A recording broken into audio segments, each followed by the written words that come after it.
Hello my dear aspirants, welcome करते हैं आपके डॉन न्यूज़पेपर के एडिटोरियल एंड ओपिनियन के सेशन में। आई होप आपकी CSS 2027 की प्रेपरेशन भी अच्छी चल रही होगी। And as you know very well dear aspirants कि हम इस क्लास में डेली बेसिस के ऊपर current affair, Pakistan affair, IR और ऐसे के रिलेटेड जितने भी इंपॉर्टेंट टॉपिक्स हैं, चाहे उनमें ओपिनियंस हैं, एडिटोरियल्स हैं या हमारे आर्टिकल्स ही क्यों ना हो, इनके हम एक डिटेल्ड और एग्जाम ओरिएंटेड डिस्कशन तो करते ही हैं, लेकिन इनका बैलेंस अप्रोच के साथ एनालिसिस भी करते हैं, जो हमारे CSS और PMS एग्जाम्स प्रिपरेशन के लिए बहुत इंपॉर्टेंट है। इसके अलावा माय डियर एस्पिरेंट्स, CSS और PMS के ऐसे के पेपर के लिए हमारा एवेल्युएशन सेशन ऑलरेडी चल रहा है। आप इसकी डिटेल्स जो है वो स्क्रीन पर देख सकते हैं। इसके अलावा माय डियर एस्पिरेंट्स, आपने नोट्स मेकिंग साथ साथ लाजमी करते जाना है।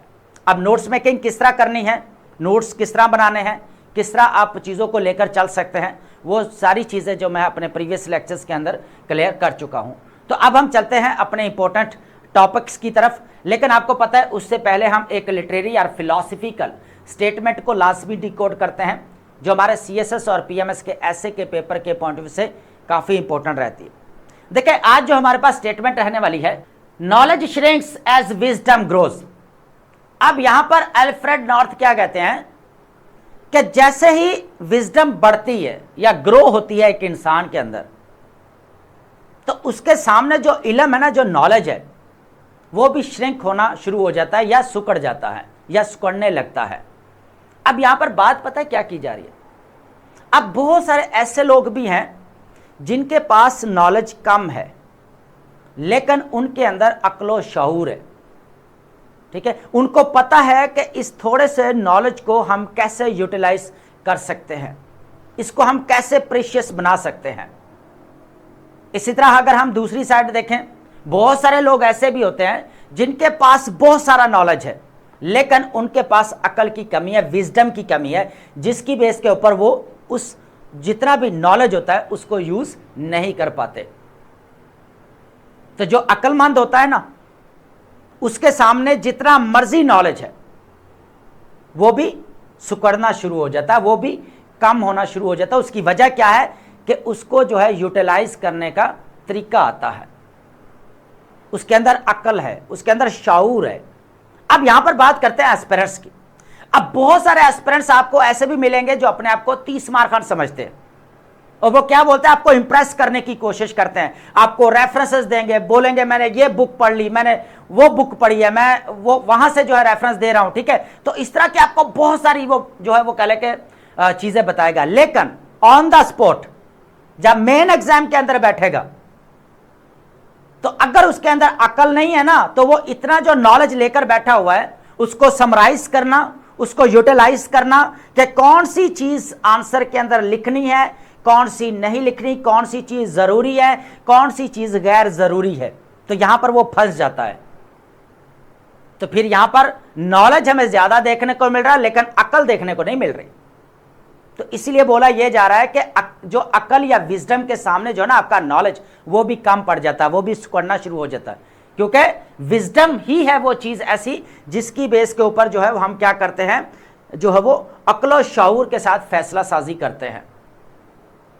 ठीक है, तो अब यहां पर क्या हो रहा है कि मेन एग्जाम के अंदर फिर जो है उनकी अकल जो है समझ ले कि मत मारी जाते हैं कि अब हम करें तो करें क्या। और बाकी अगर देखा जाए मैदान के अंदर, तो पूरे एस्पिरेंट्स को उन्होंने वक्त डाला हुआ था, यकीन माने ऐसा ही है।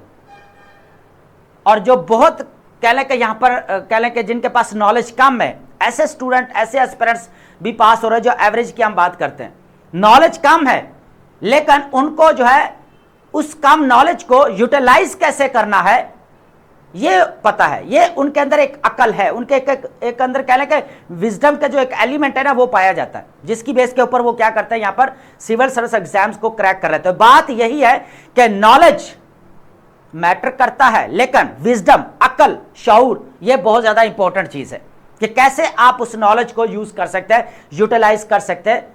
इसीलिए बोला यह जा रहा है कि अकल के सामने जो आपका नॉलेज है वो भी फीका पड़ जाता है।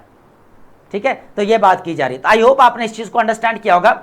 और अब हम चलते हैं टॉपिक्स की तरफ। देखें, आज हमारे पास काफी इंपॉर्टेंट टॉपिक्स है। उनमें से अगर देखा जाए मलिया लोधी साहिबा का, आपको पता है कि इनका एक टॉपिक वीकली बेसिस के ऊपर होता है, जिसके ऊपर हम एक डिटेल्ड डिस्कशन भी करते हैं, डिबेट भी करते हैं और एनालिसिस भी करते हैं। देखिए, सबसे पहले जो हमारे पास टॉपिक रहने वाला है मलिया लोधी साहिबा का, द वर्ल्ड अड्रिफ्ट द इंटेग्रेनम मैट्रिक्स। इंटेग्रेनम का मतलब होता है डिसकंटिन्यूटी, जो हमें वर्ल्ड ऑर्डर के अंदर देखने को मिल रही है। ठीक है, एनालाइजिंग स्टब एक पर्सन है, राइटर है, ये बेसिकली फॉर्मर प्रेसिडेंट भी है फिनलैंड के, वजीर आजम भी रहे हैं। उसके बाद सिमस है, वोटिंग है on the post liberal global order, जिन्होंने बेसिकली ग्लोबल ऑर्डर के ऊपर जो है वो लिखा है। और इनकी 3 बुक्स के जो है हम इधर जो रेफरेंस लिए गए हैं, इनके ऊपर हम डिस्कशन करने वाले। तो ये काफी इंपॉर्टेंट है कि जिस तरह हमें आज दुनिया के अंदर जियो पॉलिटिकल टेंशन देखने को मिल रही है, जियो इकोनॉमिक कंपटीशन देखने को मिल रहा है, आपका ओल्ड रूल बेस्ड ऑर्डर यहां पर एंड होता हुआ नजर आ रहा है, मल्टीलैटरलिज्म जो है हमें वो कह के दबाव का शिकार होता हुआ नजर आ रहा है। ठीक है, मल्टीपोलर इरा हमें देखने को मिल रहा है। ठीक है, तो और भी बहुत सारी इसके अंदर चीजें हैं जो हम डिस्कस करने वाले हैं। अगर स्पेशली देखा जाए तो आपकी हार्ड पावर एक बार दोबारा जो हमें आते हुए नजर आ रही है। और इसकी सबसे बड़ी एग्जांपल अगर देखा जाए तो रशिया ने यूक्रेन पर अटैक किया। इसी तरह अगर देखा जाए तो इजराइल का पैलेस्टाइन के ऊपर, और यहां पर इजराइल और यूएसए का ईरान के ऊपर। ठीक है, तो यहां पर बात बेसिकली ये की जा रही है कि आपका हार्ड पावर भी हमें वो जो है वो वापस होते हुए नजर आते हैं। ठीक है, उसके बाद हम देखेंगे, देखें एक और चीज भी है इस टॉपिक के अंदर, कि मसला ये नहीं है कि आपका जो वर्ल्ड ऑर्डर यहां पर एंड हो रहा है या जिसको एंड किया जा रहा है, या उसके अंदर एक ट्रांसफॉर्मेशन देखने को मिल रही है। मसला यहां पर यह आ रहा है कि जो फ्यूचर के अंदर आपका इंटरनेशनल ऑर्डर आने वाला है वो कैसा रहेगा, ये एक इंपॉर्टेंट चीज है।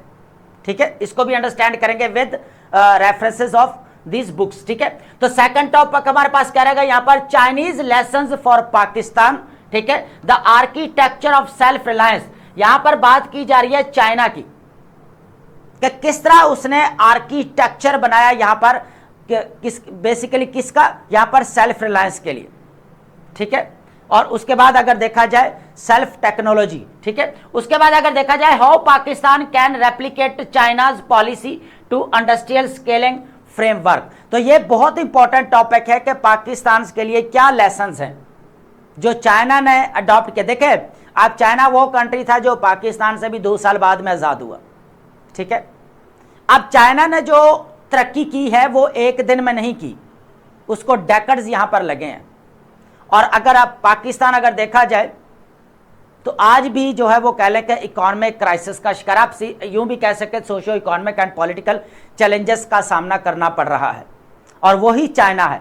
आप देख सकते हैं कि आज जो है वो कह लें कि ग्लोबल रेस के अंदर हमें देखने को मिल रहा है। अब इसकी पॉलिसीज क्या है, इसको अंडरस्टैंड करेंगे। इनका एक 15th 5 ईयर जो प्लान होता है उसके ऊपर भी हमारी डिस्कशन रहने वाली है। ठीक है, काफी इंपॉर्टेंट टॉपिक है। सेकंड भी, थर्ड हमारे पास रहेगा यहां पर सॉवरेनिटी थ्रू रेजिलियंस, खुद मुख्तियारी कैसे यहां पर जो वो हासिल की जा सकती है। देखें, आपको पता है कि यहां पर फॉरेन पॉलिसी के अंदर, ठीक है, छोड़कर इंटरनल अगर पॉलिसीज के अंदर भी देखा जाए तो यहां पर हमें फॉरेन जो है यहां पर जो है वो इन्फ्लुएंस देखने को मिलता है। आपको पता है कि अभी रिसेंटली जो है बजट के ऊपर बहुत ज्यादा डिबेट होते हुए हमें नजर आई। ठीक है, और बजट जो बनाया गया वो किसकी कंडीशंस के ऊपर बनाया गया, आईएमएफ की कंडीशन के ऊपर बनाया गया। तो यहां पर जो सॉवरेनिटी आपको कॉम्प्रोमाइज हो रही है, तो पाकिस्तान के जो ऐसे कौन कौन से एरियाज हैं, ठीक है, जहां पर पाकिस्तान की सॉवरेनिटी होना बहुत ज्यादा जरूरी है, खुद मुख्तियारी होना बहुत ज्यादा जरूरी है। तो ये थर्ड टॉपिक बहुत इंपॉर्टेंट है, the geo economics of autonomy. Pakistan के केस में बात की जा रही है, moving Pakistan from debt dependency to export led sovereignty. ठीक है, इसके अंदर कुछ एरियाज की बात की जा रही है जहां पर पाकिस्तान को सॉवरीन होना बहुत ज्यादा जरूरी है। ठीक है, और लास्ट में आपको पता है कि हमारे पास वोकैब रहती है, और वोकैब आपको पता है कि डॉन न्यूज़पेपर के जितने भी इंपॉर्टेंट वर्ड्स होते हैं डेली बेसिस के ऊपर हम उनको जब सिलेक्ट करते हैं और देन यहाँ पर डिस्कस करते हैं। तो ये 10 वर्ड्स होते हैं, 10 वर्ड्स के साथ आपके 2 सिनोनिम्स एंड 2 एंटोनिम्स होते हैं। ठीक है, तो अब हम चलते हैं अपने इंपॉर्टेंट टॉपिक्स की तरफ। देखिए, सबसे पहले हमारे पास टॉपिक रहेगा वो है, आपको पता ही है कि अभी हम जो ओवरव्यू ले रहे थे यहाँ पर मलिया लोधी साहिबा का टॉपिक है। ठीक है, द इंट्रगनम की अगर बात की जाए बेसिकली डिसकॉन्टिन्यूटी की, जो आज हमें दुनिया के अंदर देखने को मिल रही, ठीक है। एनालाइजिंग स्टब सिमस एंड वॉल्टिंग on the post liberal global order के ऊपर इन्होंने क्या लिखा है, इसके ऊपर भी एनालिसिस करेंगे। सबसे पहले अगर देखा जाए यहां पर global shift the death of the rules based order, ठीक है, जो हमें यहां पर एक ट्रांजिशन देखने को मिल रही है ना। यहां पर यह भी कहा जा रहा है कि आपका ओल्ड बेस्ड रूल जो है, sorry old rule based order जो है यहां पर आपका एंड हो रहा है। और यह स्टेटमेंट डेवॉस के अंदर किसने दी थी, बेसिकली वर्ल्ड इकोनॉमिक फोरम की जब मीटिंग हुई तो मार्क कार्नी जो कैनेडियन प्राइम मिनिस्टर हैं, उन्होंने कहा था कि यहां पर आपका old rule based order and हो रहा है। और यह चीज उस वक्त भी मैंने कही थी कि यह 2026 के अंदर यह स्टेटमेंट आपको हर जगह पर देखने को मिलेगी, जहां पर उन्होंने यह भी कहा था कि जितने भी मिडिल पावर्स हैं उनको अपनी जो है स्ट्रैटेजिक ऑटोनॉमी को जो है वो बहाल रखने की जरूरत है, ठीक है। और जो यहां पर ग्लोबल पावर्स की वजह से जो वैक्यूम यहां पर क्रिएट हुआ है मल्टीलैटरल सिस्टम के अंदर, उस वैक्यूम को जो है कौन यहां पर पुर कर सकता है, वो मिडिल पावर्स हैं, ठीक है। ये बात उन्होंने कही थी। तो आज अगर देखा जाए न्यू इरा ऑफ वॉल्टैलिटी की अगर बात की जाए, इंटरनेशनल लैंडस्केप की अगर बात की जाए, देखें आपका जो है कह लें कि जो पोस्ट कोल्ड वॉर फ्रेगमेंटेशन जो हमें देखने को मिले, transitioning from rule based system into unpredictable multipolar era. देखिए वर्ल्ड वॉर 2 के बाद आपको पता ही है कि पूरा जो है वो कह ले कि दुनिया का सिस्टम जो हमें चेंज होता हुआ नजर आया और पूरी दुनिया यहाँ पर जो है वो 2 ब्लॉक्स में तकसीम होते हुए नजर आए। एक तरफ आपका जो है कह लें कि यहाँ पर यूएसए का जो है हमें ब्लॉक देखने को मिला, वेस्टर्न ब्लॉक, और दूसरा देखने को मिला हमें यूएसएसआर का, ठीक है। तो बाईपोलर हमें इंटरनेशनल पॉलिटिकल सिस्टम देखने को मिला। उसके बाद हमें यहाँ पर जो है वो फ्रेगमेंटेशन देखने को मिली 1991 के अंदर, बेसिकली यहाँ पर यूएसएसआर जब ब्रेक हुआ उसके बाद से हमें यूनिपोलर सिस्टम देखने को मिल रहा और आज हमें जो है मल्टीपोलर इरा देखने को मिल रहा है, ठीक है। अब यहां पर जो है अगर देखा जाए इस मल्टीपोलर इरा के अंदर एक तो आपकी जियोपॉलिटिकल टेंशंस बढ़ती जा रही हैं, ठीक है, उसके साथ साथ देखा जाए तो जियो इकोनॉमिक कंपटीशन भी बढ़ता जा रहा है, ठीक है। अब कॉन्फ्लिक्ट्स एंड वॉर्स आपके सामने ही है सारी, ठीक है। यूक्रेन और रशिया वाला मसला चल रहा है पाकिस्तान और इंडिया के दरमियान में।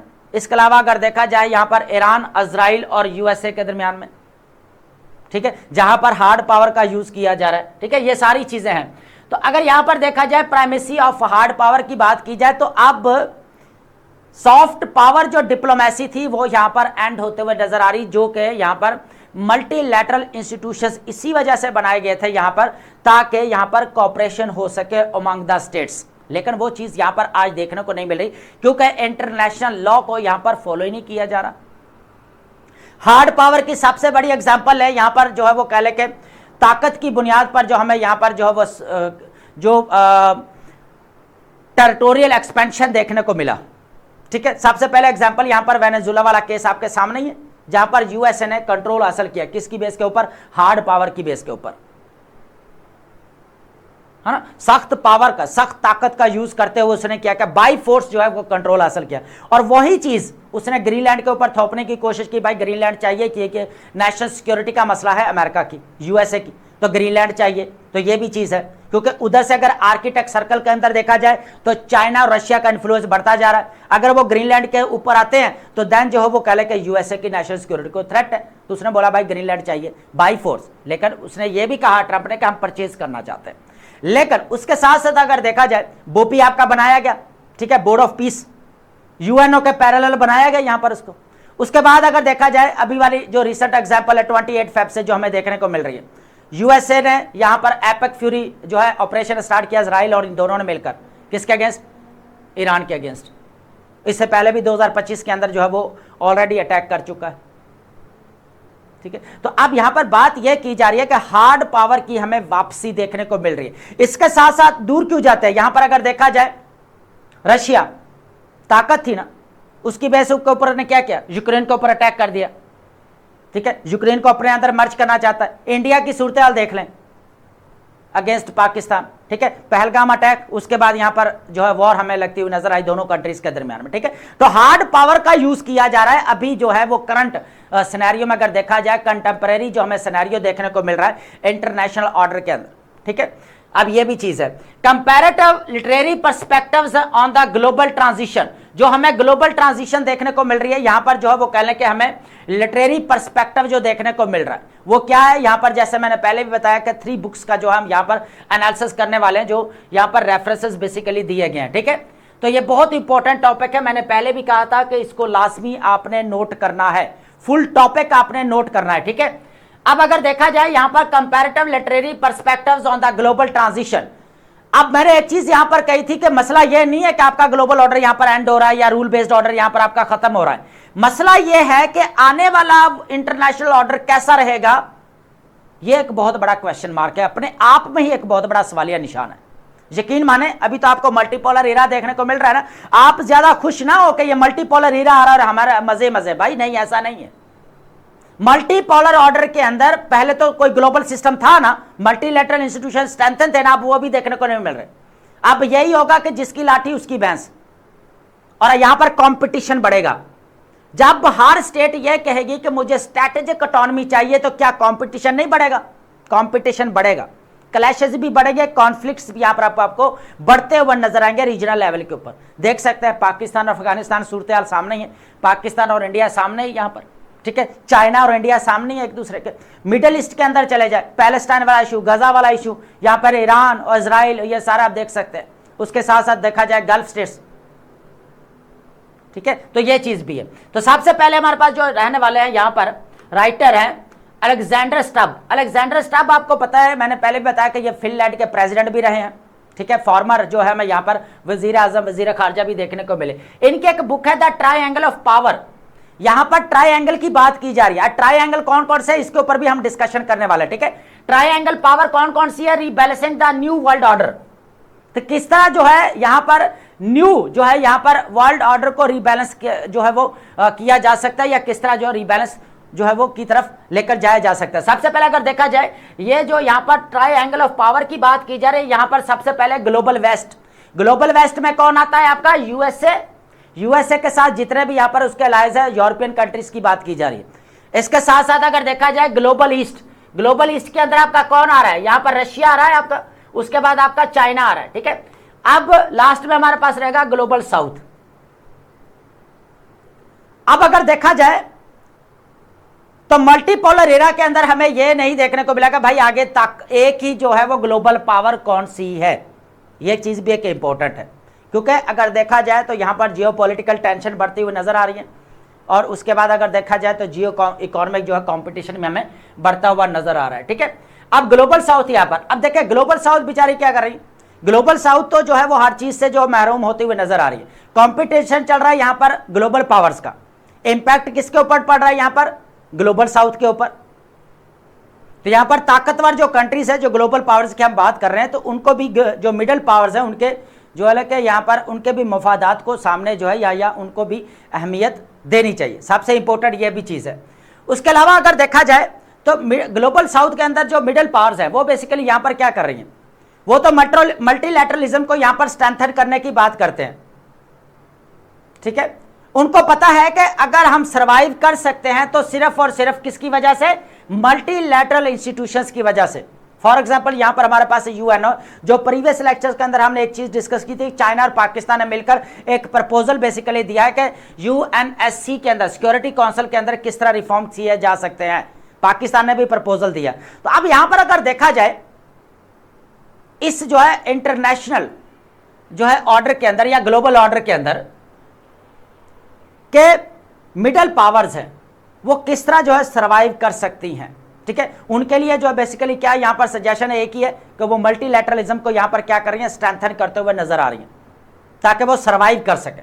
सबसे इंपॉर्टेंट चीज यहां पर ये है, ठीक है। अब वो क्या कर रही है? याल्टा वाला जो मॉडल से निकलकर वो हेलेंस्की के मॉडल के ऊपर ज्यादा फोकस कर रही है। एक चीज ये भी है, ठीक है। तो यहां पर अगर देखा जाए तो global south seeks distribution of power, ठीक है, रादर देन ब्लॉक अलाइनमेंट। अब यहां पर ग्लोबल साउथ में अगर देखा जाए तो जो मिडिल पावर्स है उनको यह समझ में नहीं आ रहा कि हम कौन सी जो है यहां पर जो है ग्लोबल पावर के साथ अपनी जो है वो रिलेशंस को बढ़ाएं और किसको जो है यहां पर छोड़ें, कौन सा ब्लॉक यहां पर ज्वाइन करें।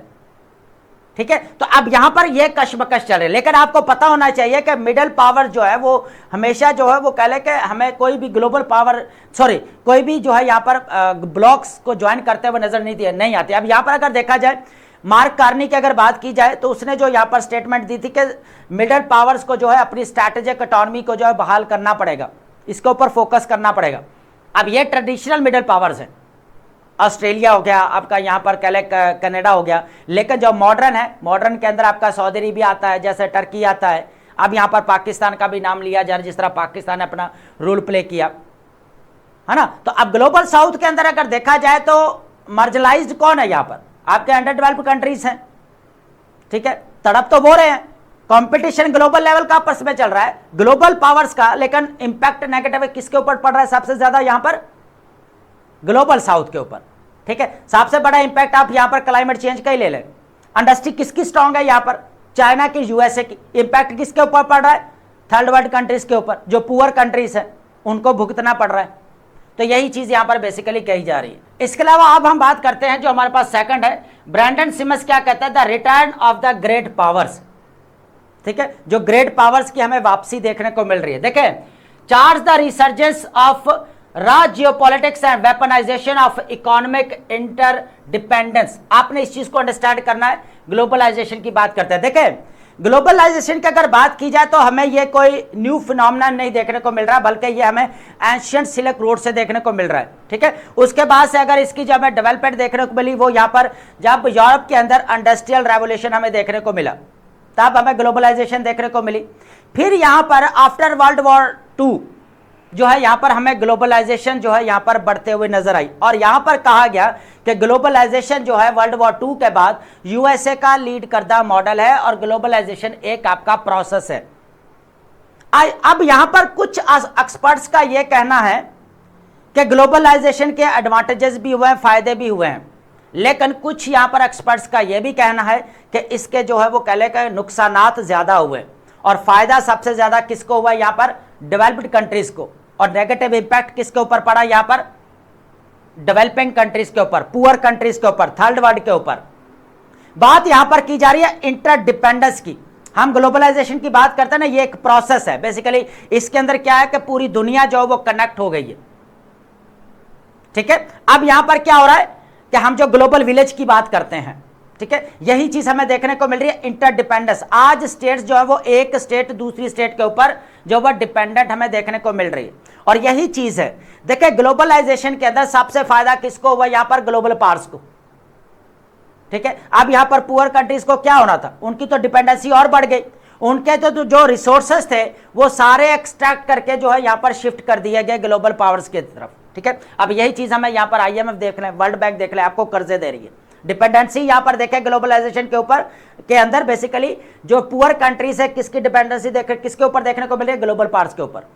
तो यही चीज हमें यहां पर देखने को मिल रही है कि यहां पर इंटरडिपेंडेंस जो हमें देखने को मिल रही है, ठीक है। और यही इकोनॉमिक इंडिपेंडेंस को एज ए वेपन यूज किया जा रहा है, एज ए हथियार यूज किया जा रहा है, ठीक है। तो ग्लोबलाइजेशन के इंटरडिपेंडेंस को बढ़ावा दिया, और इंटरडिपेंडेंस किसकी हुई, ज्यादातर तो यहां पर जो पुअर कंट्रीज है वही डिपेंडेंट हुआ ना यहां पर ग्लोबल पावर्स के ऊपर, ठीक है। और आप अगर देख ले स्टेट के अंदर आपको मैनिपुलेशन भी देखने को मिलेगी, पूरा इन्फ्लुएंस देखने को मिलेगा। फॉरेन पॉलिसी के अंदर रोल किसका देखने को मिलेगा, यहां पर ग्लोबल पावर्स का। फॉरेन पॉलिसी को छोड़कर इंटरनल पॉलिसी के अंदर किसका इन्फ्लुएंस देखने को मिलेगा, किसका असर देखने को मिल रहा है, यहां पर ग्लोबल पावर्स का, ठीक है। तो ग्लोबलाइजेशन का अगर देखा जाए तो नेगेटिव इंपैक्ट सबसे ज्यादा हमें देखने को मिल रहे हैं।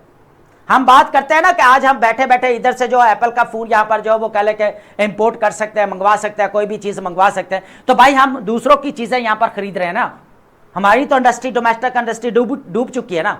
आप इस चीज को भी तो अंडरस्टैंड करें। सबसे ज्यादा नेगेटिव इंपैक्ट पड़ा है पुअर कंट्रीज के ऊपर ग्लोबलाइजेशन की वजह से, क्योंकि ग्लोबलाइजेशन एक मॉडल है, एक प्रोसेस है, जिसको स्टार्ट किसने किया था, बेसिकली आपके यूएसए ने किया था, ठीक है। ये यूएसए का लीड करता मॉडल है। तो इसके अंदर बेसिकली ये कहा जा रहा है।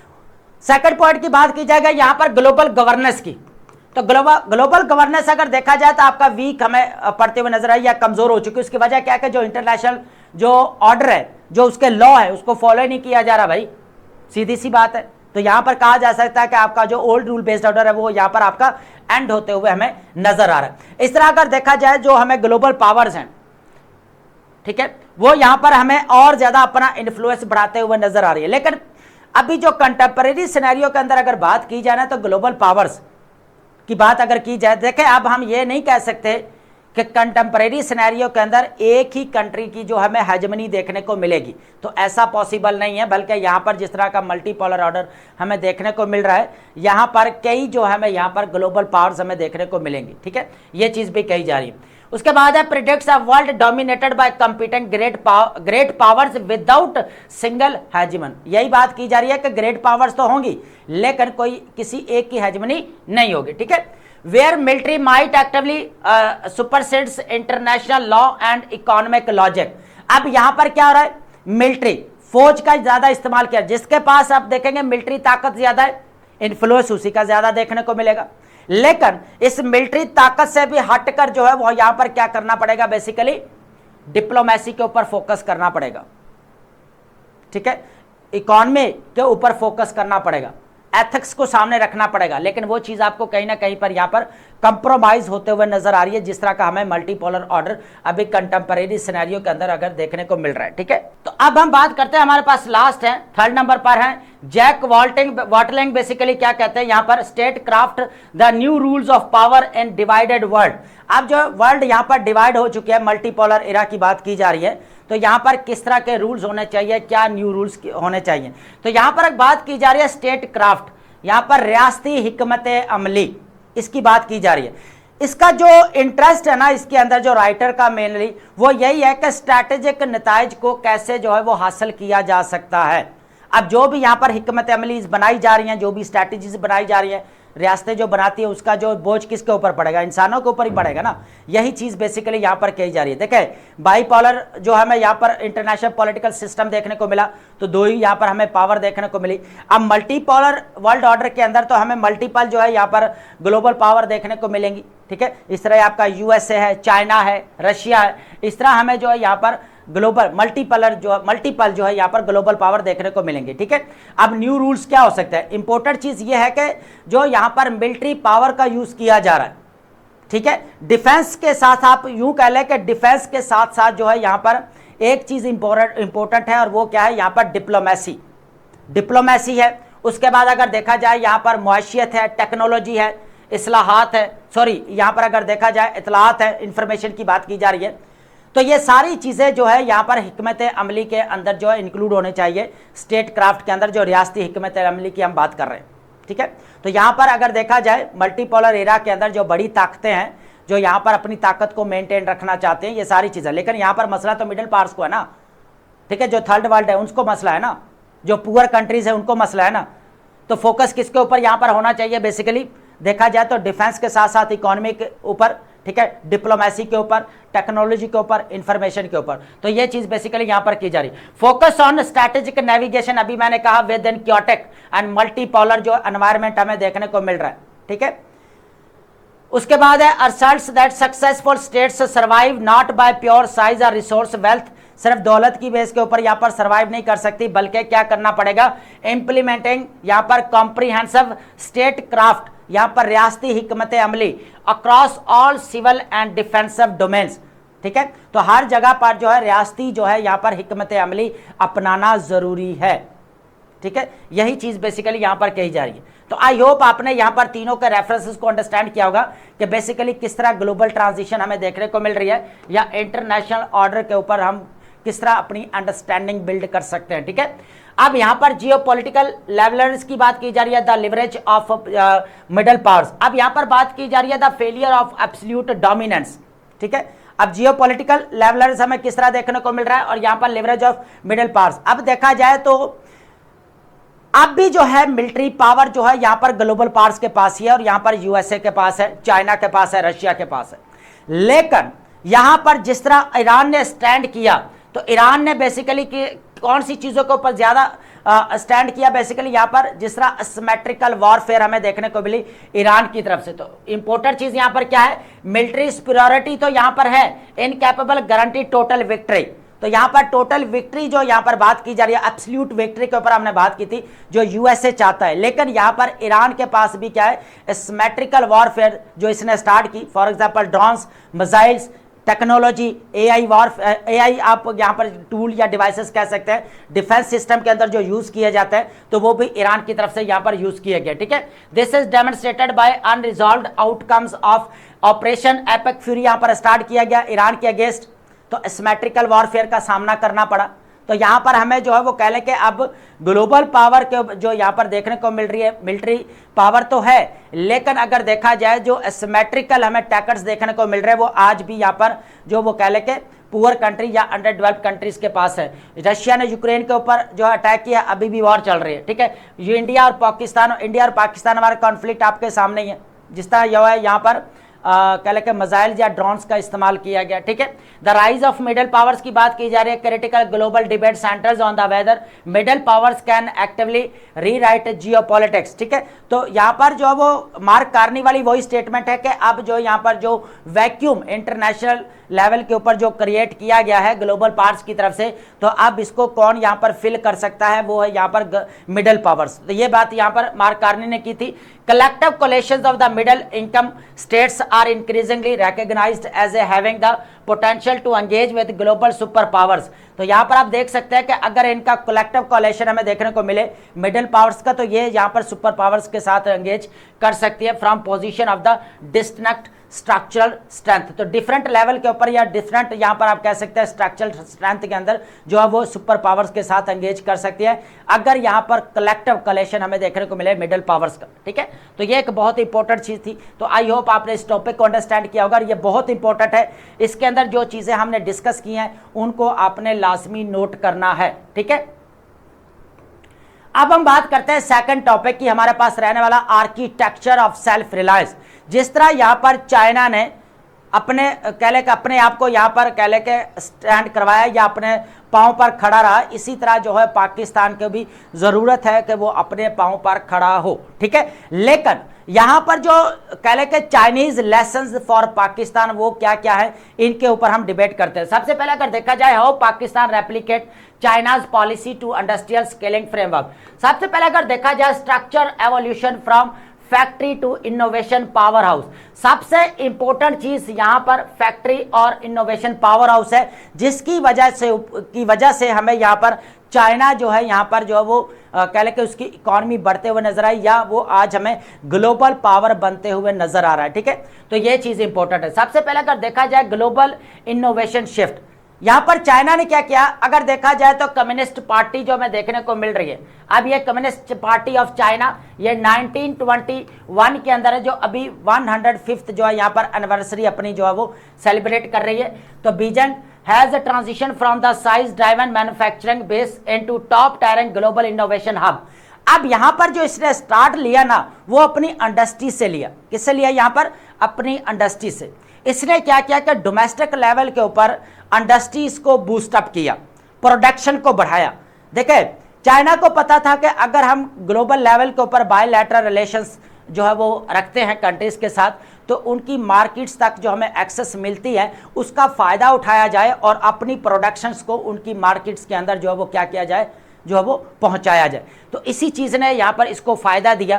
तो आज ग्लोबल मार्केट्स के अंदर अगर देखें तो सबसे ज्यादा प्रोडक्शन किसकी देखने को मिलेगी, आपकी चाइना की देखने को मिलेगी, जिसकी वजह से बाकी स्टेट्स की जो डोमेस्टिक इंडस्ट्रीज थी वो यहां पर स्टैग्नेशन का शिकार होगी, जमूद का शिकार होगी।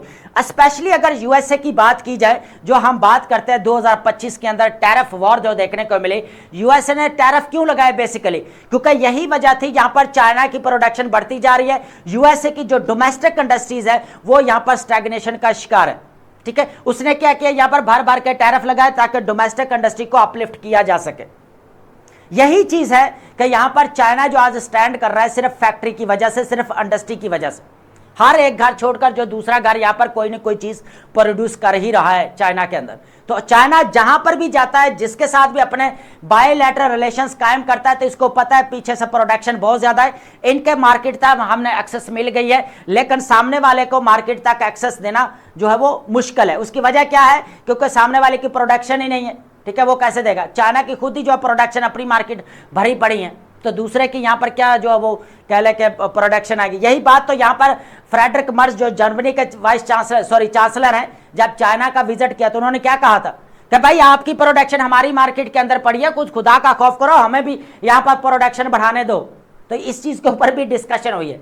बात करने का मतलब यह है कि इंडस्ट्री की बेस के ऊपर आज चाइना स्टैंड कर रहा है, इंडस्ट्री को इसने डेवलप किया, ठीक है। अब पाकिस्तान के लिए लेसन क्या है, पाकिस्तान के अगर देखा जाए इंडस्ट्री सारी जमूत का शिकार है। एक टेक्सटाइल इंडस्ट्री है, वो भी आपका यहां पर देख ले उसका हाल क्या है, वो भी यहां पर बांग्लादेश फायदा उठा रहा है। बांग्लादेश अगर देखा जाए पाकिस्तान से भी आ गया टेक्सटाइल इंडस्ट्री में, और कॉटन कहां से इंपोर्ट कर रहा है, पाकिस्तान से कर रहा है, और पाकिस्तान से वो आजाद हुआ यहां पर, ठीक है। तो यहां पर जो है वो लेसन ये है कि इंपॉर्टेंट है कि इंडस्ट्रियल सेक्टर को यहां पर स्ट्रेंथन या एम्पावर करना पड़ेगा पाकिस्तान के अंदर, ठीक है। तो ये चीज भी है। अब यहां पर अगर बात की जाए ग्लोबल इनोवेशन इंडेक्स की, तो यहां पर चाइना का टॉप 10 में नाम आ रहा है। एशिया पैसिफिक के अंदर अगर बात की जाए तो यहां पर 3rd नंबर पर नाम आ रहा है इनोवेशन के अंदर। अब उसने पता है कौन सी पॉलिसी को अपनाया, उसने इंडस्ट्रियल जो फैक्ट्री से हटाकर उसने इनोवेशन के ऊपर जो काम करना शुरू कर दिया, रिसर्च एंड डेवलपमेंट के ऊपर।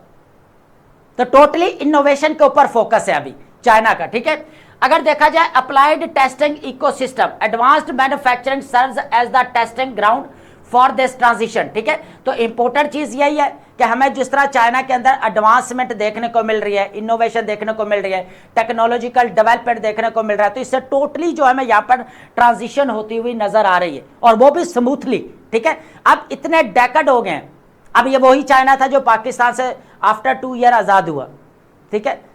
अब इसका देखा जाए तो यहाँ पर जो देखा जाए तो किसका इन्फ्लुएंस ज्यादा था, यूरोपियन कंट्रीज का। फ्रांस आप देख ले, जर्मनी देख ले, ठीक है, इनका इन्फ्लुएंस हमें यहाँ पर देखने को मिला। लेकिन फिर भी इतने डेकेड लगे कि यहाँ पर चाइना ने अपने आप को बेसिकली यहाँ पर खड़ा किया। तो ये भी एक इंपॉर्टेंट चीज है। इंटरकनेक्टेड नेटवर्क ऑफ सप्लायर्स है, फैक्ट्रीज है, लॉजिस्टिक सिस्टम्स है, ठीक है। Enables new technologies to be refined and scaled against real world industrial constraints. जो हमें रियल वर्ल्ड जो है इंडस्ट्रियल जो रुकावटें देखने को मिल रही है, इसने इस तरह अपनी ट्रांजिशन की, ठीक है। सबसे इंपॉर्टेंट जो चीजें हम बात कर रहे थे यहाँ पर सप्लायर्स है, नेटवर्क हमें जो यहाँ पर इनका जो देखने को मिला, उनके दरमियान में इंटरकनेक्शन जो इंटरकनेक्टेड जो नेटवर्क देखने को मिला, फैक्ट्रीज है, लॉजिस्टिक सिस्टम्स है। इसकी वजह से इन्होंने क्या किया, यहाँ पर न्यू टेक्नोलॉजीज तक जो है अपनी एक्सेस हासिल की, ठीक है। उसी को फिर यहाँ पर यूज किया। अभी आप देख ले कि हर जगह पर आपको चाइना जो है वो छाया हुआ नजर आएगा, ठीक है। शी जिनपिंग डॉक्ट्रिन क्या है, अब पहले भी अगर देखा जाए यहाँ पर, तो इससे पहले भी टेक्नोलॉजी के ऊपर फोकस था, लेकिन जब से यहाँ पर शी जिनपिंग आए और ज्यादा हमें फोकस देखने को मिला, ठीक है। तो breaking away from the historical dependence on western knowledge. तो अब यहाँ पर एक और चीज भी है, यूएसए भाई ये कहता है चाइना को कि यहाँ पर चाइना ने क्या किया कि हमारी जो है टेक्नोलॉजी को चुराया है, और यहाँ पर यह भी कहा जा रहा है कि भाई जो इंटरनेशनल इंटेलेक्चुअल प्रॉपर्टी राइट्स है उसके भी केसेस है यहाँ पर यूएसए के, किसके अगेंस्ट भाई, चाइना के। तो ये भी यहाँ पर कही जा रही है बात, ठीक है। तो यहाँ पर चाइना ने जो है वो लर्न भी किया, और यहाँ पर जो है वो कल एक एडवांसमेंट जो लेकर आए अपने स्टेट के अंदर, वो भी देखने को मिले। Xi Jinping has framed absolute technological self reliance and self strengthening. तो ये इंपॉर्टेंट यहाँ पर पूरे टॉपिक के अंदर स्टेटमेंट रहेगी कि absolute technological self reliance and उसके बाद है यहाँ पर सेल्फ स्ट्रेंथनिंग। इसके ऊपर ज्यादा फोकस किया गया यहाँ पर चाइना के अंदर कि हमने यहाँ पर टेक्नोलॉजिकल इंडिपेंडेंस हासिल करनी है, बस यही चीज है ना। और यहाँ पर अगर देखा जाए तो सेल्फ जो है वो स्ट्रेंथनिंग ज्यादा फोकस किया गया। तो पाकिस्तान को भी यहाँ पर ये जो डिपेंडेंसी हमें आज देखने को मिल रही है, किसके ऊपर देखने को मिल रही है, यहाँ पर आपके सामने ही है। लोन हम ले रहे हैं, एड हम ले रहे हैं, फंड हम ले रहे हैं, गल्फ स्टेट्स के ऊपर भी आप डिपेंडेंसी दे सकते हो, ग्लोबल इंस्टीट्यूशंस है हमारे इकोनॉमिक इंस्टीट्यूशंस, उनके ऊपर भी डिपेंडेंसी, ठीक है। तो यहाँ पर चाइना ने कहा कि भाई हमें सेल्फ स्ट्रेंथनिंग करनी पड़ेगी, टेक्नोलॉजिकल सेल्फ रिलायंस चाहिए, ठीक है। वही चीज उन्होंने यहाँ पर की कि भाई नेशनल सिक्योरिटी, सॉवरेनिटी और ग्रेडेड पावर स्टैंडिंग, इन चीजों के यहाँ पर फाउंडेशन है बेसिकली, ठीक है। अगर ये सेल्फ स्ट्रेंथन के ऊपर काम करते हैं या टेक्नोलॉजिकल सेल्फ रिलायंस के ऊपर काम करते हैं, तो ये किस चीज की फाउंडेशन है, नेशनल सिक्योरिटी, सॉवरेनिटी और ग्रेड पावर स्टैंडिंग की। तो आप ये हिसाब लगाए कि पाकिस्तान को यहाँ पर जो है वो लेसन्स सबक सीखना चाहिए, ठीक है। उसके बाद है state directed capital and $1 trillion parity. अब इस चीज को भी यहाँ पर अंडरस्टैंड करना पड़ेगा। देखें इसके अंदर जो हमारे पास पॉइंट्स रहेंगे बहुत इंपॉर्टेंट है, इन पॉइंट्स को आपने यहाँ पर नोट करना है। देखें funding parity backed by immense state resources. अब यहाँ पर दोनों मॉडल, दो यूएसए का मॉडल है और जो चाइना का मॉडल है, दोनों सक्सेसफुल है। ठीक है, आपके सामने है इकोनॉमी। ठीक है, यहां पर क्या किया चाइना ने, बेसिकली दो चीजों के ऊपर फोकस किया, सारी investment, research and development, R&D, research and development के ऊपर इन्वेस्टमेंट की। Spending surged to cover $1 trillion 2024 के अंदर जो इसने इन्वेस्ट किया, किसके ऊपर यहां पर स्पेंड किया, रिसर्च एंड डेवलपमेंट, इनोवेशन के ऊपर। ठीक है, उसके बाद अगर देखा जाए यहां पर R&D के अगर आउटले की बात की जाए तो यूएसए से भी ज्यादा थी इन्वेस्टमेंट। ठीक है, 2025 है, इट्स R&D के अगर बात की जाए बजट है 2.7% of its total GDP, 2.7% of total GDP investment हमें देखने को मिली रिसर्च एंड डेवलपमेंट के ऊपर। तो क्यों ना वो आगे जाए भाई, क्यों ना इनोवेशन हो वहां पर, तो इसीलिए। उसके बाद है गवर्नेंस मॉडल की अगर बात की जाए, like American model and which reliance primarily और corporate and private market investment. China के इन्वेस्टमेंट क्या ड्राइव है, स्टेट है, स्टेट ही प्रोवाइड करते हैं। तो ये चीज हम अभी डिस्कस कर चुके हैं कि दोनों का मॉडल ही हमें यहाँ पर कामयाब होते हुए नजर आए। This allows the government to funnel resources into strategic sectors with a long term consistency, बिल्कुल ठीक है, and that market driven system find difficult to replicate. उसके बाद 3 स्टेज रोड मैप की बात की जाए तो यहाँ पर बीजिंग की बात की जाए, strategy laid out the clear timeline की बात की जाए। सबसे पहले इन्होंने कहा भाई to qualify as innovative country, सबसे पहले तो इसने कहा कि भाई इनोवेटिव कंट्री होना चाहिए, कब तक यहाँ पर देखा जाए 2020 से। ठीक है, उसके बाद है to rank among the world leading innovative nations. तो इन्होंने कहा भाई अब रैंक करवाना है यहाँ पर, ठीक है, इनोवेटिव नेशंस के। तो यहाँ पर 2030 हमें देखने को मिला। ठीक है, उसके बाद है to become global science and technology power house की बात की जा रही है 2050 तक, 2050 तक बात की जा रही है, global science and technology power house की बात की जा रही है। तो यहां पर यही है कि इन्होंने एक फैक्ट्री से, एक फैक्ट्री तो नहीं करेंगे, बात यहां पर है कि फैक्ट्री या इंडस्ट्री से इन्होंने यहां पर जो ट्रांजिशन की एडवांसमेंट की तरफ, इनोवेशन की तरफ। आज अगर देखा जाए तो चाइना जो है वो कह लें कि with in a few years, अगर फ्यूचर की बात की जाए तो वाकई यहाँ पर जो हमें बात नजर आ रही है कि ग्लोबल साइंस एंड टेक्नोलॉजी के पावर हाउस बन सकता है। ठीक है, अभी भी हमें यहाँ पर डेवलपमेंट होते हुए नजर आ रही है। इसके अलावा अगर देखा जाए इसका 15th 5 ईयर प्लान बहुत कामयाब रहा। ठीक है, इसका फुली फोकस था कि यहाँ पर डोमेस्टिकली जो है हमें यहाँ पर जो है वो स्ट्रेंथन जो है वो होना बहुत ज़्यादा ज़रूरी है, यही काम इन्होंने किया। तो न्यू क्वालिटी प्रोडक्टिव फोर्सेस की अगर बात की जाए तो सबसे ज़्यादा फोकस AI के ऊपर है, एडवांस प्रोडक्शन के ऊपर है, बायो मैन्युफैक्चरिंग है and clean energy. Clean energy की अगर बात की जाए तो इसको पता है कि दुनिया के अंदर जो डोमिनेंस है सबसे ज़्यादा क्रिटिकल मिनरल्स के ऊपर, वो किसकी है, यहाँ पर चाइना की है। तो चाइना ने कहा भाई क्लीन एनर्जी को यहां पर प्रमोट करते हैं। क्लीन एनर्जी में अगर देखा जाए बाकी कंट्रीज के पास रिसोर्सेस कम है, हमारी हेजमनी या डोमिनेंस सबसे ज्यादा है। तो यह चीज यहां पर बात की जा रही है। ठीक है, उसके बाद यहां पर reflecting this policy shift China's core AI industry is projected to cross, यहां पर RMB की अगर बात की जाए तो यहां पर 1.2 ट्रिलियन हमें देखने को मिल रहा है, 6000 एक्टिव फर्म्स हमें देखने को मिल रहे हैं। तो ये आप एग्जाम्पल कोट कर सकते हैं। उसके बाद है इंस्टीट्यूशनल लेसन्स फॉर पाकिस्तान, अगर बात की जाए, देखें पाकिस्तान के एक इंपॉर्टेंट चीज है यहाँ पर इंस्टीट्यूशन, अगर देखा जाए इनको स्ट्रेंथन करना पड़ेगा।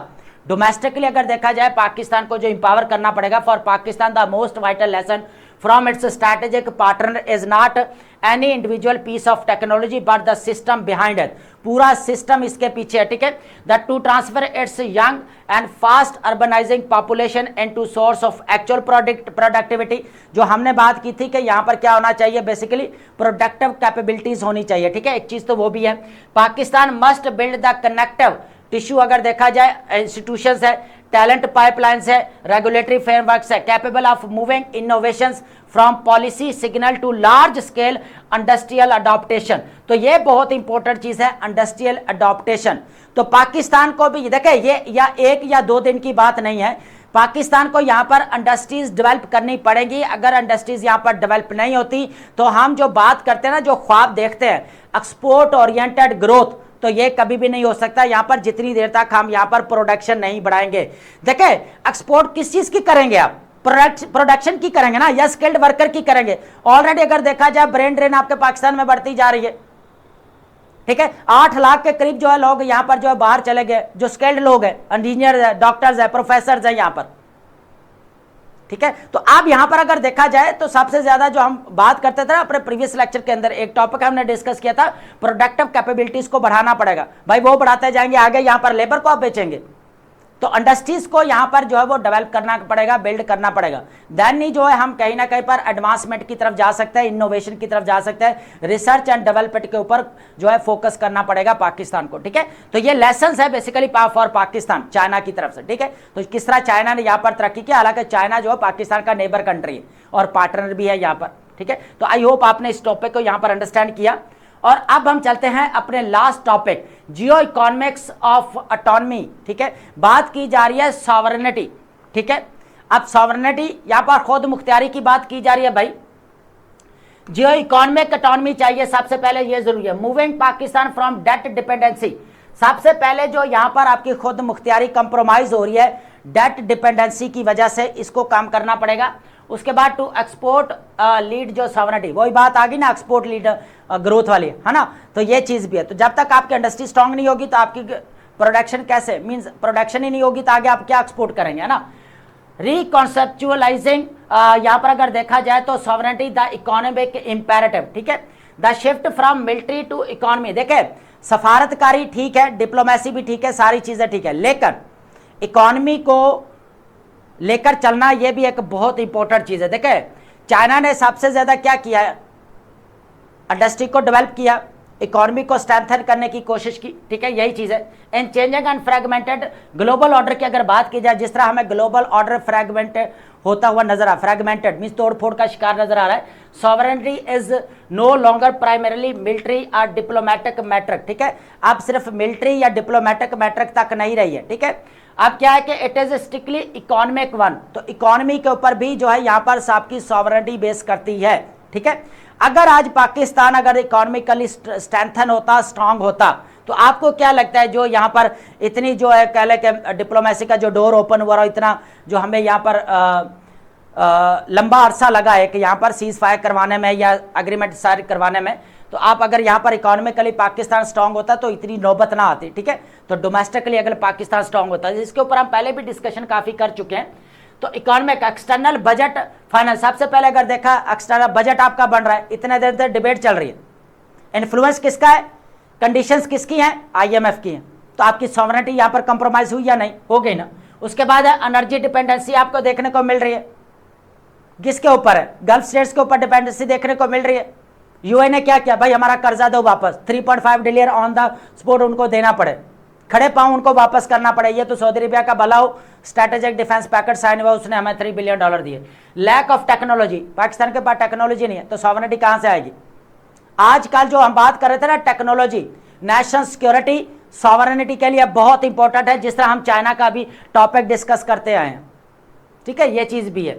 उसका severely restrict states independent policy choices, तो यहां पर फॉरेन पॉलिसी कैसे आपकी इंडिपेंडेंट होगी जब आप यहां पर डिपेंडेंसी आपकी बढ़ती जाए, ना आपके पास टेक्नोलॉजी है, ना आपके पास इंडस्ट्री है, ठीक है। लोन्स आप ले रहे हैं, एड्स आप ले रहे हैं, ठीक है, एनर्जी आपकी डिपेंडेंसी देखने को मिल रही है, सारी चीजें तो हम बाहर से कर रहे हैं। तो डोमेस्टिक इंडस्ट्री तो वैसे ही हमारी जो है वो कह ले के बंद होकर रह गई है। टेक्सटाइल इंडस्ट्री आ जाकर बचती है, वो भी बांग्लादेश आगे जा रहा है। एक्सटर्नल फाइनेंशियल इंडिपेंडेंस अगर देखा जाए तो Pakistan must transition from borrowing to earning. अब यहां पर क्या हो रहा है कि हम यहां पर देखें, लोन लेना, कर्जा लेना मींस या एड लेना, ठीक है, वो ठीक है कि एटलीस्ट हम इकोनॉमी को स्टेबलाइज करते हैं, लेकिन इंपॉर्टेंट चीज क्या है कि हम कमा क्या रहे हैं उससे। दुनिया के अंदर अगर सबसे ज्यादा अगर पब्लिक डेट देखा जाए तो यहां पर यूएसए का देखने को मिलता है, कितना है बेसिकली $36 ट्रिलियन, कितना है $36 ट्रिलियन हमें देखने को मिल रहा है, $36 ट्रिलियन पब्लिक डेट यूएसए का। और पाकिस्तान का अगर देखा जाए तो कम है। तो भाई अगर आप लोन ले रहे हैं तो उसको अर्निंग के लिए यूज करें, पैसा कमाया जाना चाहिए। होता क्या है कि हम उसका क्या करते हैं, सारा सब्सिडीज में दे रहे होते हैं, एग्जाम्पशन दे रहे होते हैं, सारा पैसा ऐसे ही जो हमारा जाता है, ठीक है, ये चीज भी है। उसके अलावा अगर देखा जाए relying on the foreign add है, रेमिटेंसेस है, आपको पता है हम जो है किसके ऊपर डिपेंडेंसी है, रेमिटेंसेस के ऊपर है, फॉरेन एड के ऊपर है। बायलैटरल डिपॉजिट जो हमें देख रहे हो, इससे क्या होता है, हमारा जो बैलेंस ऑफ पेमेंट्स है वो सारा बिगड़ जाता है, ठीक है, इसका ऊपर क्वेश्चन भी आपका आ चुका है प्रीवियस जो है वो पेपर्स में। गैप्स डाइल्यूट्स ऑटोनॉमी, तो यहाँ पर ऑटोनॉमी क्या देखने को मिलेगी यार, सारी तो हमारी डिपेंडेंसी देखने को मिल रही है। तो सॉवरेनिटी यहाँ पर आपकी कंप्रोमाइज्ड है, ठीक है, खुद मुख्तियारी बिल्कुल भी नहीं। Strategic focus must to favour high yield export competitiveness in agriculture, IT, tourism and minerals. Critical जो है यहाँ पर मिनरल्स की भी बात करेंगे अभी हम आगे। देखिए यहाँ पर जो है एक्सपोर्ट कंपेटिटिवनेस की बात करें, जितनी देर तक आपकी इंडस्ट्री यहाँ पर नहीं होगी, प्रोडक्शन नहीं होगी, तो आपकी एक्सपोर्ट यहाँ पर नहीं हो सकती। एक चीज तो यहाँ पर क्लियर है, जिस तरह चाइना ने, देखें आज हम बायलैटरल रिलेशंस अपने कायम कर रहे हैं, डिप्लोमेटिक रिलेशंस अपने कायम कर रहे हैं, लेकिन उनको अपनी मार्केट्स तक हम एक्सेस दे रहे हैं, उनकी गुड्स एंड सर्विसेज आ रही हैं, लेकिन हमारे पास इतनी प्रोडक्शन ही नहीं है कि हम सामने वाली मार्केट्स तक एक्सेस हासिल करने के बावजूद हम कुछ नहीं यहाँ पर प्रोवाइड कर पा रहे।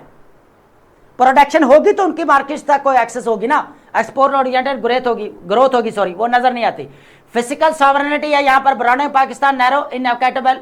टैक्स, सबसे ज्यादा प्रॉब्लम क्या है, टैक्स प्रॉब्लम है, टैक्सेशन के अंदर रिफॉर्म्स नहीं हो पा रहे, ठीक है, स्ट्रक्चरल रिफॉर्म्स हो, एडमिनिस्ट्रेटिव रिफॉर्म्स हो, चाहे लॉ के अंदर रिफॉर्म्स हो, ठीक है, तो स्ट्रक्चरल रिफॉर्म्स का होना बहुत ज्यादा जरूरी है, ठीक है। तो टैक्स जो हम बार बार यहाँ पर जो बात करते हैं ना, आईएमएफ कहता है टैक्स बढ़ाओ टैक्स बढ़ाओ टैक्स, यहाँ पर तो ये भी चीज़ है ना। तो टैक्स के अंदर ट्रांसपेरेंसी होना बहुत ज़्यादा जरूरी है, अकाउंटेबिलिटी होना बहुत ज़्यादा जरूरी है, ठीक है। उसके बाद हमें यहाँ पर सेक्टोरल रेजिलियंस की बात की जाए, एनर्जी है, फूड है, हाई वैल्यू एक्सट्रैक्शन है। देखें अब एनर्जी एंड फूड बफर्स की अगर बात की जाए, और उसके बाद आपके मिनरल स्ट्रेटेजीज भी है, इसको भी देखेंगे।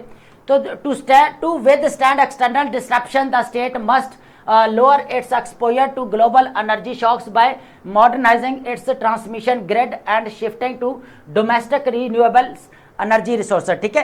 तो अब यहाँ पर सोलर रेवोल्यूशन ऑलरेडी आपका आ चुका है, जनता लेकर आ चुकी है, लेकिन यहाँ पर गवर्नमेंट अपना रोल प्ले करे, ठीक है, एनर्जी के ऊपर फोकस करे। इसके अलावा जो नेबर कंट्रीज का कासा प्रोजेक्ट है, टापी प्रोजेक्ट है, पीस पाइपलाइन है ईरान के साथ, अगर ये ज़मीनी रास्तों से हमारे आज प्रोजेक्ट्स कंप्लीट होते हैं तो हमें एनर्जी क्राइसिस का जो वो सामना ना करना पड़ता, ना इतनी पेट्रोल की आपकी कीमतें बढ़ती जितनी बढ़ी यहाँ पर, सिर्फ सप्लाई चेन डिस्ट्रप्शन की वजह से। तो आपकी सॉवरेनिटी कहाँ पर है, कंप्रोमाइज़ हुई या नहीं, तो ये भी चीज़ है। फूड है, एग्रीकल्चर सेक्टर आपका तबाह हो रहा है, किसकी वजह से, फ्लड की वजह से। क्या करना पड़ रहा है, इंपोर्ट करनी पड़ रही है दालें, इंपोर्टेड चीज़ है जो हम यहाँ पर इंपोर्ट कर रहे हैं। आज आके हम क्या प्रोड्यूस कर रहे हैं, कॉटन कर रहे हैं, टेक्सटाइल इंडस्ट्री वो बैठ चुकी है, वही कॉटन हम किसको दे रहे हैं, यहाँ पर बांग्लादेश को दे रहे हैं, ठीक है। इसके बाद गन्ना है, ठीक है, उसके बाद अगर देखा जाए गंदा में हमारे पास, फिर भी यहाँ पर एक्सपोर्ट करके दोबारा इंपोर्ट कर रहे होते हैं, ये चीज़ है। तो एग्रीकल्चर सेक्टर के ऊपर भी यहाँ पर जो वो कह लें कि हमें काम करना पड़ेगा। फूड सॉवरेनिटी भी होना बहुत ज़्यादा ज़रूरी है, एनर्जी सॉवरेनिटी होना भी बहुत ज़्यादा ज़रूरी है, ठीक है।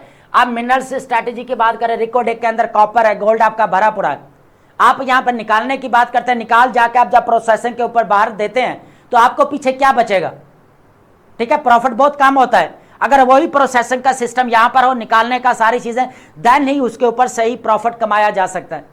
लेकिन प्रोसेसिंग क्या हो रही है, यहाँ पर बाहर जाकर होगी, तो क्या फायदा होगा हमें रिकोडेक्स से अगर क्रिटिकल मिनरल निकाल भी रहे हैं तो, ठीक है, ये चीज़ भी है। तो raw extraction of copper and gold reserve yield minimal जो है वैल्यू, ठीक है। उसके बाद to achieve true industrial transformation Pakistan must build domestic refining, smelting and manufacturing capabilities, ठीक है। अगर फायदा उठाना चाहता है तो यहाँ पर पाकिस्तान को मैन्युफैक्चरिंग कैपेबिलिटीज को इंटरनली बढ़ाना पड़ेगा, रिफाइनिंग है, स्मेल्टिंग है, ये सारी चीज़ें जो है डोमेस्टिकली स्ट्रॉन्ग करनी पड़ेंगी, कैपेबिलिटीज को बढ़ाना पड़ेगा, देन ही जो है हमें यहाँ पर इसके अंदर सॉवरेनिटी मिल सकती है।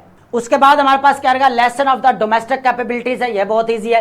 While avoiding international isolation Pakistan should adopt the underlining logic of the Iran section. अब देख ले, ईरान के ऊपर इतने सैंक्शंस लगे हुए हैं, फिर भी आप देखेंगे वहां पर stem education, science, technology, engineering and management, pharmaceuticals की कंपनी, मेडिसिन वो बना रहे हैं, हर जगह पर वो काम कर रहे हैं, ठीक है, सैंक्शन लगने के बावजूद भी, और हम आज़ाद होने के बावजूद भी है भाई, आज़ाद जो है उससे तो कुछ ना कुछ बेटर ही है ना, ये चीज़ बेसिकली यहाँ पर कही जा रही है।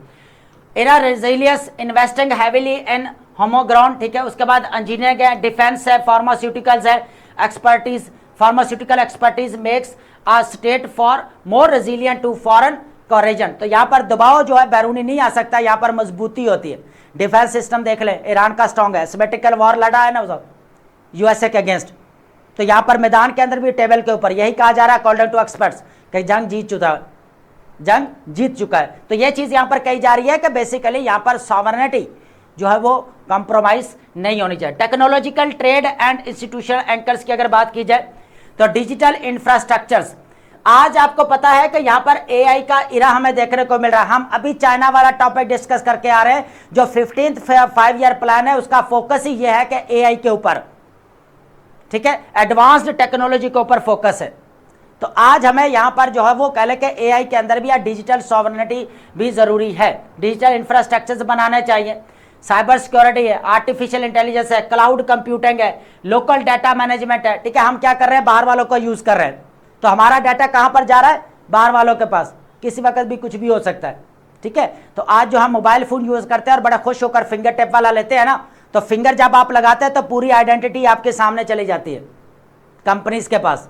आप अंदाजा लगाएं इस चीज से, क्योंकि हमारे जो ये फिंगर टिप है यही तो हमारे कह ले के जो हम अपना CNSC बनाते हैं, इसके अंदर भी तो हमारे यही फिंगर टिप हमें फिंगर प्रिंट्स हमें देखने को मिलते हैं ना। तो ये जब हम यहाँ पर स्कैन करते हैं तो आपका पूरा डाटा, पूरी आपकी आइडेंटिटी वो यहाँ पर जो है वो कंप्रोमाइज हो सकती है, और वो होती नजर भी आ रही है कहीं ना कहीं भी, ठीक है। तो ये भी चीज है। अगर यहाँ पर देखा जाए market diversification, over resilience on limited pool of export destinations, उसके बाद leaves the economy expose to geopolitical shifts, ठीक है। कमर्शियल टाइज है must be gradually expand across the, देखे बात यहाँ पर मार्केट डाइवर्सिफिकेशन की जा रही है कि यहाँ पर ट्रेड को बढ़ाना पड़ेगा, एक्सपोर्ट्स को बढ़ाना पड़ेगा। बात एक ही का प्रोडक्शन नहीं होगी तो एक्सपोर्ट नहीं बढ़ेगी, सीधी सी बात है। अगर आप ये मेन एग्जाम के अंदर सजेशन दे रहे हैं और सामने वाले एग्जामिनर का अगर दिमाग काम कर गया ना कि यहाँ पर एक्सपोर्ट ओरिएंटेड बच्चा बात कर रहा है, प्रोडक्शन कहाँ पर है, आपकी इंडस्ट्री कहाँ पर है जो आप यहाँ पर एक्सपोर्ट करोगे, तो देन आपके मार्क्स कंप्रोमाइज हो सकते हैं। इसीलिए बी केयरफुल होकर जो है आपने क्वेश्चन को अटेम्प्ट करना है, ठीक है। तो यहाँ पर अगर देखा जाए इंस्टीट्यूशनल गवर्नेंस, ये बहुत इंपॉर्टेंट चीज है, ठीक है। तो कॉम्पिटेंट ब्यूरोक्रेसीज होना, प्रिडिक्टेबल रेगुलेटरी फ्रेमवर्क्स होना, long term policies continuity are the ultimate guarantors of independence, ठीक है। as weak institutions create domestic vulnerabilities that diplomacy cannot patch, तो डिप्लोमेसी जितने यहाँ पर डिप्लोमेटिक रिलेशंस बना रहे तो कोई फायदा होने वाला नहीं है जितनी देर तक हम डोमेस्टिकली जो है यहाँ पर जो है वो आज़ादी हासिल नहीं करेंगे, इंडिपेंडेंस नहीं होगी हमारी। तो ये वो एरियाज हैं जहाँ पर सॉवरेनिटी का होना बहुत ज़्यादा ज़रूरी है, उन एरियाज के अंदर खुद मुख्तियारी होना बहुत ज़्यादा ज़रूरी है। तो आई होप आपने इस टॉपिक को भी यहाँ पर अंडरस्टैंड किया होगा, और इस टॉपिक को आपने, तीनों टॉपिक्स को आपने लाजमी नोट करना है, ठीक है। ये तीनों बहुत इंपॉर्टेंट है। वोकैब की तरफ आपको पता है कि हम डेली बेसिस के ऊपर वोकैब डॉन न्यूज़पेपर की लाजमी डिस्कस करते हैं लास्ट में। तो सबसे पहले जो हमारे पास यहाँ पर वर्ड रहने वाला है वो है फिडल। अब फिडल का मतलब क्या था, बहुत ईजी है, basically to handle something aimlessly या डिसऑनेस्टली बोल सकते हैं, बेसिकली हेरा फेरी करने को बोला जाता है यहाँ पर, ठीक है। तो उसके बाद है आल्सो स्ट्रेंज्ड म्यूजिकल इंस्ट्रूमेंट, तो वायलिन जैसा साज भी आप कह सकते हो। तो सिमिलर मीनिंग क्या बनेगा, टेम्पर या टिंकर, ऑपोजिट क्या बनेगा, प्रिजर्व या लीव अलोन, ठीक है। उसके बाद सेकंड वर्ड हमारे पास क्या रहेगा यहाँ पर, बिकरिंग। बिकरिंग बहुत इजी वर्ड है, basically petty or prolonged arguments over trivial matters, छोटी छोटी जो यहाँ पर बातों पर जो नोक झोंक हो जाना, ठीक है, तो उसको बोला जाता है, या आर्गुमेंटेशन हो जाना। तो इसका सिमिलर मीनिंग यहाँ पर क्या बनेगा, स्क्वेबल बोल सकते हैं या क्वारलिंग, या इसका ऑपोजिट क्या बनेगा यहाँ पर, एग्रीमेंट या हार्मनी, ठीक है। नेक्स्ट वर्ड हमारे पास क्या रहेगा यहाँ पर, प्रोपगेशन। बहुत इजी वर्ड है, बेसिकली द स्प्रेडिंग और मल्टीप्लिकेशन ऑफ आइडियाज ऑर्गेनिजम्स और सिग्नल्स। होता क्या है, डिसएमिनेशन, फैलाव को बोला जाता है, ठीक है। तो यहाँ पर आप डिसएमिनेशन बोल सकते हैं, स्प्रेड। ऑपोजिट क्या बनेगा, सप्रेशन, दबाव, या कंटेनमेंट बोल सकते हैं, रुकावट को। नेक्स्ट वर्ड हमारे पास क्या रहेगा, आर्डेंट। बहुत इजी वर्ड है, बेसिकली शोइंग इंटेंस एंथुसियाज्म या पैशन या डिवोशन आप बोल सकते हैं। जोशीले को बेसिकली बोला जाता है, ठीक है। पैशनेट या फर्मेंट, जोशीला। ऑपोजिट क्या बनेगा, इनडिफरेंट या एपैथेटिक बोल सकते हैं आप इसको। उसके बाद हमारे पास नेक्स्ट वर्ड क्या रहेगा, इन्फ्लेक्शन। इन्फ्लेक्शन बहुत इजी वर्ड है, आ चेंज एंड टोन, बेसिकली आवाज़ के अंदर उतार चढ़ाव को बोला जाता है, पिच और फॉर्म ऑफ अ वर्ड, ठीक है। मॉड्यूलेशन बोल सकते हैं या इंटोनेशन। ऑपोजिट क्या बनेगा, मोनोटोन या फ्लैटनेस, ठीक है। नेक्स्ट वर्ड हमारे पास क्या रहेगा यहाँ पर, वेंजेंस। बहुत इजी वर्ड है, बेसिकली इंतकाम को बोला जाता है, पनिशमेंट और रिवेंज फॉर रॉन्ग, ठीक है। तो रिवेंज बोल सकते हैं या रेट्रीब्यूशन। ऑपोजिट क्या बनेगा, फॉरगिवनेस या मर्सी, ठीक है, रहम खा लेना या माफ कर देना। नेक्स्ट वर्ड हमारे पास करेगा, फ्लाउटेड। बहुत इजी वर्ड है, ओपनली इग्नोर्ड और डिसओबेड द रूल और कन्वेंशन। बेसिकली होता क्या है, जो असूल की खिलाफ वर्जी करने को बोला जाता है या नाफरमानी करना। डिफाइड या डिसरिगार्डेड। ऑपोजिट क्या बनेगा, ओबेड या कंप्लाइड आप इसको बोलेंगे, ठीक है। तो इंपॉर्टेंट वर्ड्स हैं, इनको आपने लाजमी नोट करना है। उसके बाद हमारे पास वर्ड रहने वाला है यहाँ पर प्रेडिलेक्शन, बहुत ईजी वर्ड है। A natural liking, a preference for something, ठीक है। कुदरती तौर पर किसी के तरफ रुझान होने को बोला जाता है, ठीक है। इंक्लाइनेशन बोल सकते हैं, झुकाव को बोल सकते हैं, ठीक है। तरजीह को बोल सकते हैं प्रेफरेंस। ऑपोजिट क्या बनेगा, एवर्जन या डिसलाइक। सेकंड लास्ट हमारे पास क्या रहेगा, हिस्टेरिकल, बहुत इजी वर्ड है बेसिकली। अनकंट्रोलेबली इमोशन, जो अपने इमोशंस के ऊपर कंट्रोल ना किया जा सके, या कॉमिकली आप बोल सकते हैं यहाँ पर एज ए फनी, ठीक है। एक्सट्रीमली फनी, इनफॉर्मल, फ्रंटिक या ओवररोट आप इसको बोलेंगे। ऑपोजिट क्या बनेगा, काम और कंपोज, ठीक है। लास्ट वर्ड हमारे पास क्या रहेगा यहाँ पर, इन्वेक्टिव। इन्वेक्टिव बहुत इजी वर्ड है, पहले भी हम डिस्कस कर चुके हैं। हार्श या अब्यूसिव या इंसल्टिंग लैंग्वेज को बोला जाता है, गालम गलोच वाली लैंग्वेज को, ठीक है। अब्यूज या डिनाउंसिएशन बोल सकते हैं। ऑपोजिट क्या बनेगा, प्रेज या कॉम्प्लीमेंट। तो आई होप आपने इस लेक्चर को अंडरस्टैंड किया होगा and thank you so much.